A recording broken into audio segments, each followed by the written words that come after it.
So my guest tonight is my sister, Stephanie Meek. She is the owner of Five Daughters Bakery. She is a yoga and bar teacher. She is a mom of 5 girls. She's been married for 15 years, and she is a party in a person. Please welcome Stephanie Meek. You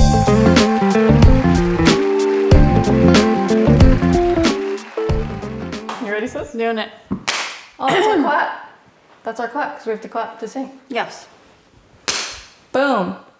Sis, welcome to the show. Hi. So let's talk about how we have been reunited. Back together. And we live 3 minutes away. The best. And we make lots of TikTok videos. Always. But I mean, that's not new for us. We've been making videos since we were little. Mm-hmm. We made the greatest show on earth. Tambo and Stambo. Hi all you guys. Good afternoon. Now you are at Universal Studios Orlando Hollywood seeing Tambo and Stambo Live #2. I hope you will enjoy the performance, but now I'm going to introduce myself as Stambo. And here I will introduce the star, Tambo, my little sister. Come on, Tambo. Come on, Tambo. Come on, Tambo.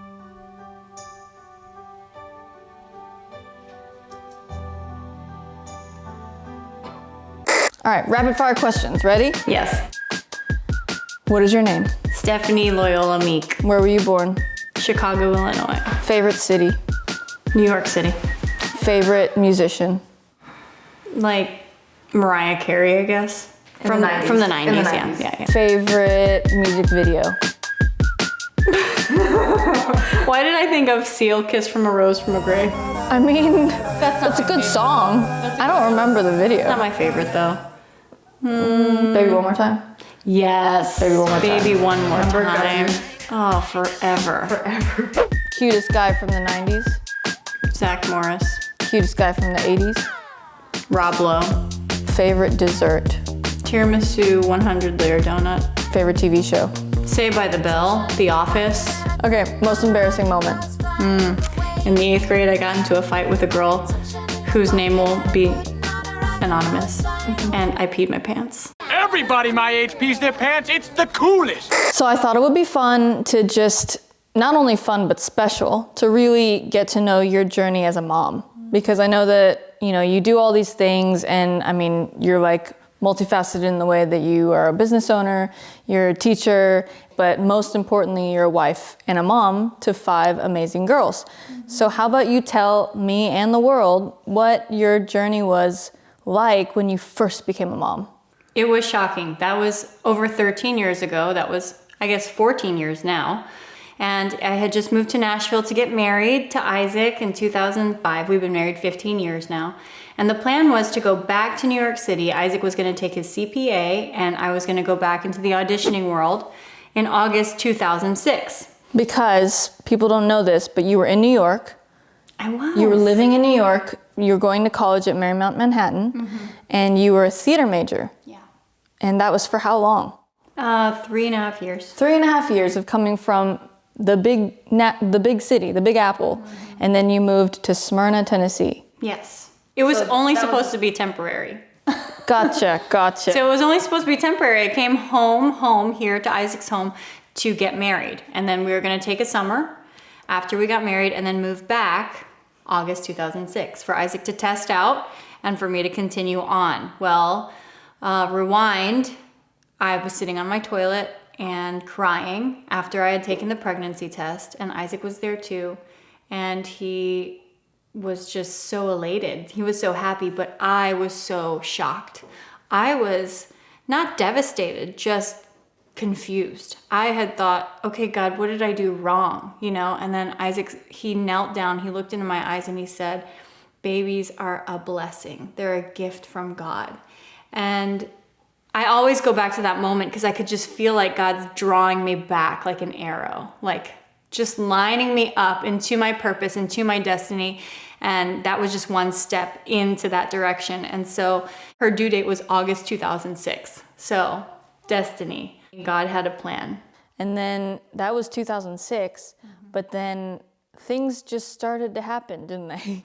In 2006, we became youth pastors after we had Dylan. And then 2007, our dad died. And then we moved into a new house, and then I found out that I was pregnant, and then I had Lucy Jane, December 2007. So yeah, it was back to back to back. And after that, I just kind of became a baby making machine. We were in ministry. I had 2 young ones, and then I got pregnant again. And so I had 3 kids under 3. Oh my God. And I just remember they were 3, 2, and 1, and they were all in the bathtub, and they were all crying. And I put my back up against the wall, and I slid down it, and I was crying too. And that's just like a pinnacle moment in my motherhood memory, is just like God was right there with me, but it was chaotic, but God was right there with me. And I was one step closer into my destiny, you know? And real talk, it's like our dad just died. We moved into your new house. It was just like your world had been like spun around within 2 years. And it was like, I don't know if you would say that was traumatic, but that was a lot that you did not expect to happen. Well, that just goes to show too that like when trauma hits or when grief happens, it's almost like your body and God protect you in such a certain way, because when I look back on it, I don't feel trauma. Right. I felt like that was a really happy time, Right. because I was carrying new life, and my sister and my mom came to live with me. Like, what a happy time. And Dylan learned to walk, and she walked into your arms. Like, I have so many great memories from that time. And yes, it did kind of make my brain a little bit crazy, but God was so sovereign. Not to graze over the bad stuff, but God was so sovereign in protecting me and giving me relationship and family to be alongside me. Now that I'm a mom, I feel like I have this whole new perspective and a respect for you that I didn't have before. And like, I mean, obviously we went through a lot of hard times, but it was like, since becoming a mom and realizing that you had 3 under 3, and then you had your mom and your sister move in with you, your dad just died, like that was a lot for you to carry. I'm getting emotional talking about it. It's a lot, but I loved having you. You're like, it was a lot, but I'm made of steel and I have no emotions, so it's fine. I don't remember anything. I'm fine. I'm totally fine. Fully in need of everything. That's what fine is. But that's what motherhood is. Like, moms are strong. Motherhood is a mental illness. It's a mental illness. And once you catch it, you whip into gear. And we have this supernatural power to press through.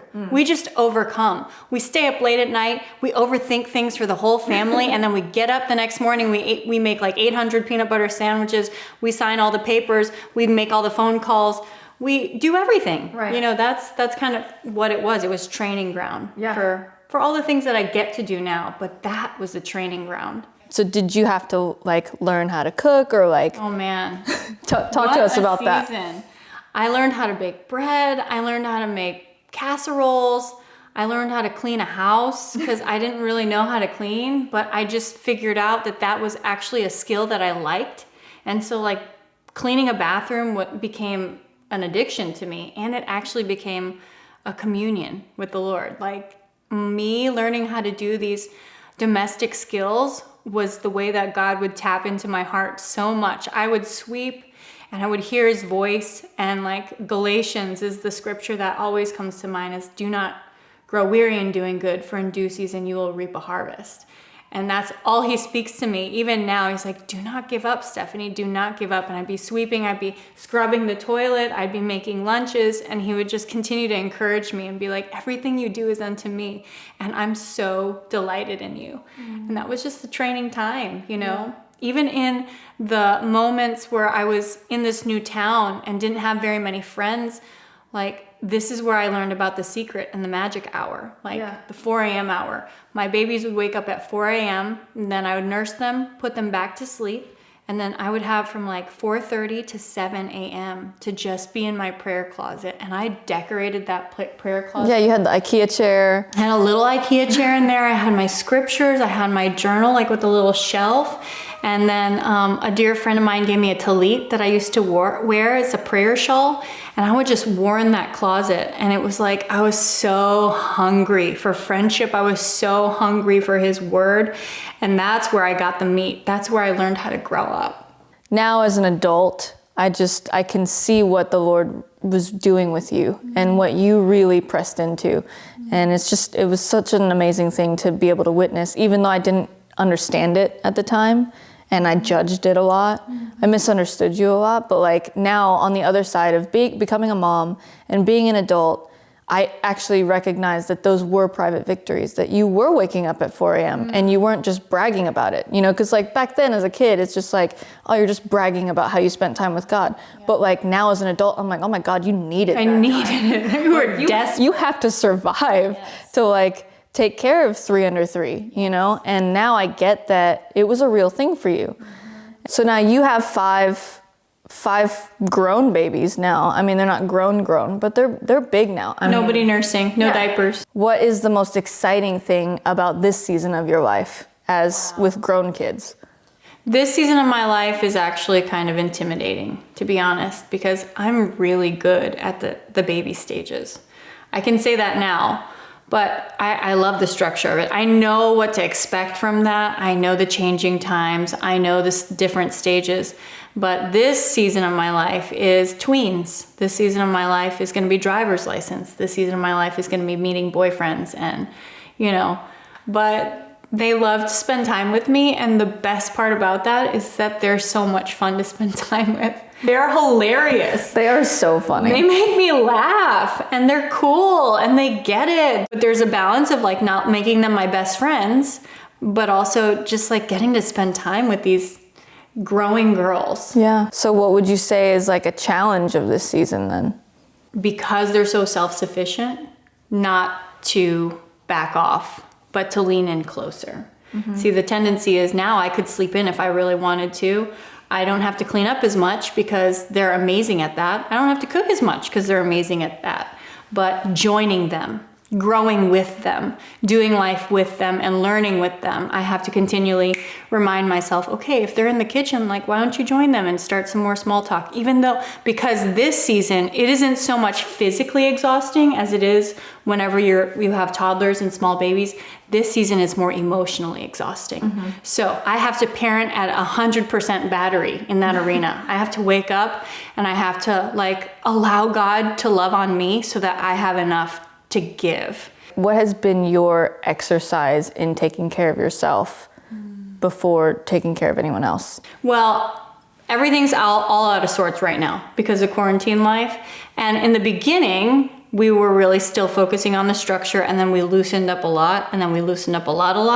And now we're kind of like staying up till 10 o'clock. The kids are up at 10 o'clock, and then we're waking up at like 8:30, whereas we used to read the Bible at 6 a.m., like sharp, and then breakfast at 7 a.m., and then we were out the door. And before that, I would do fitness in the morning. So this is in regular healthy life. I would do fitness in the morning so I could clear my head and get toxins out. And then I would try to, read the word or do something like that. But if I didn't get it in so early, it was easy because I could drop them off at school and then I could come back and sit with a cup of tea and then just like journal and read my Bible and, get into my gratitude journal and just commune with God that way. But it's not been that easy with everybody home right now. And so I would just say that in any season, it's just so important to steal that time away. If we can take 30 minutes to scroll on Instagram, we can take 30 minutes to journal and read one verse. Mm-hmm. And that's just something that has to be a normal in my life. That's how I care for others. And the other way I care for others is by staying up late at night because I'm a party animal and I have to get some me time, and I do that from the hours of 9 to midnight. I was about to say, I'm like, you're a night owl. You stay up really late watching we both do. We're always texting at like midnight. It's true. Well, on the Enneagram, I am a 7 wing 8, and 8s have the most energy on the Enneagram, and 7s are always like looking for fun. And so my fun hour starts when the kids go to sleep. That's like me time. I get like my snack blanket out and I'm like, yes, it's time to party. Yeah. And I don't know, because I have so much energy, it's like a blessing and a curse where I can wake up early, but I can also rage like hard at night. Yeah. How about give us some highlights of the struggles you've had in raising these 5 girls? Well, in the beginning, I would carry shame over this struggle, but I'm not as domestic. You don't say. I mean, I can cook and I can clean, but that's not my strength. Allowing myself to know that that's not my high strength and that's not my passion either. To delegate those weaknesses has been a game changer for me. So Isaac and I have put in our budget to have somebody come and clean at least once a month.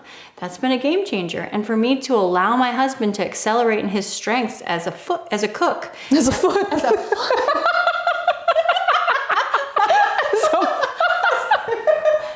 Allowing my husband to accelerate in his strength as a cook and as like a domestic person, that's been a game changer. You know, I used to feel super ashamed that he was better than me in the kitchen. Yeah. Isn't that funny how like shame and guilt play such a part in momming? Because it's like the mom guilt is like another level. Right. But I mean, I carried that shame too about like, cause Sam is so much better at the house stuff, like the housewife stuff. He's more of the housewife than I am. Totally. And I used to carry so much shame about, you know, not thinking about what was going to be for dinner later. Right. Like, I'm so spontaneous. I'm like, we'll figure it out. The comparison trap is such a trap. Yeah. Not only am I comparing myself to my husband, like, hey, what are you trying to do? Show me up as a domestic person? Like, there's also comparison trap with other moms because there's so much social media and people are like home chefs and they're showing all the things that they've done with their home renovations. There's so much room for the enemy to come in and steal, kill, and destroy. I have friends who are awesome in the kitchen and they're just like making meals and meal prepping for 2 weeks straight. Yeah. They're delivering to all their friends. And you know, I got over being ashamed of that. I'm like, you go. And also, can you make me a casserole? Can I come over? Exactly. Like, celebrate your friends for who they are and don't try to fit into their box. Do you, be you. And like you said, like, I think it's a role reversal in our house. I used to get jealous of Isaac because I'm like, I should be doing that, like you said. But I'd much rather be throwing the kids up in the air and running around the house and going outside. Right. And not that Isaac doesn't do that. Oh, he's amazing, but he's just more gifted at that. To close this off, what would you say is the most important thing about being a mom? Don't miss it. Don't miss it. Don't miss it. Oh, I know. Having a 13-year-old and then a 4-year-old is so much perspective. You know, we stress so much about things that I look back in hindsight and go, that was so unimportant if they missed a nap. That was so unimportant that they didn't eat that. You know, don't miss looking into their eyes. And motherhood is such a mental illness. It's a mental illness. But the best thing that could ever happen to a woman, in my humble opinion, because I find myself fortunate to be able to have done a lot of things in my life and experience different people and learn from different experiences, but there's no experience that has taught me, shaped me, challenged me, blessed me more than becoming a mom. Like, we only get to be moms once, you know? And then it goes, and it's like, then they're married, and then they leave. Well, I think that it never actually stops. Yeah. Like, our mom. She's like still probably praying for us every day. Are you, Mom? Our mom is sitting right there. She's our biggest fan. Hi, Mom. Oh, sis, seriously though, thank you for being on the show. This is so fun. It's not your last time on the show. Woohoo! We'll have more fun. All the moms out there. To all the moms, Happy Mother's Day. You're doing a great job. We love you. And you're so important.